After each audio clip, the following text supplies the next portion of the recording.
ఈరోజు అహ్మదాబాద్లో జరగబోయే T20 వరల్డ్ కప్ కోసం అనేక మంది దేశం నలుమూలల నుంచి కూడా ఫ్యాన్స్ అయితే బయలుదేరారు. కొంతమందికి స్టేడియం లోపల ఈ టికెట్లు దొరక్కపోయినా సరే కనీసం బయట నుంచి అయినా చూద్దాం అన్న విధంగా కూడా వెళ్ళిపోతున్నారు.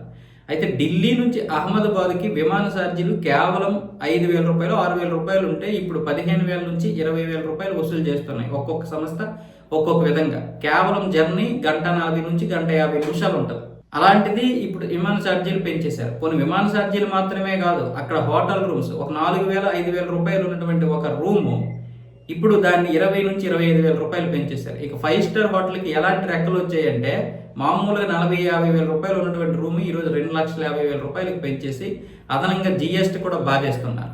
ఇక మామూలుగా ఈ ట్రావెల్స్ విషయంలోనైతే మిగతా ట్రావెల్స్ ఏవైతే ఉన్నాయో ఈ రోడ్డు ప్రయాణాలు విపరీతంగా పెంచేస్తున్నారు. ఇక ట్యాక్సీలకి ఎలాంటి రెక్కలు వచ్చాయో మనం చెప్పాల్సిన అవసరం లేదు. ఇలాంటి పరిస్థితుల్లో ఎవరికి వారే దోచుకుంటున్నారు మన యొక్క అత్యుత్సాహాన్ని.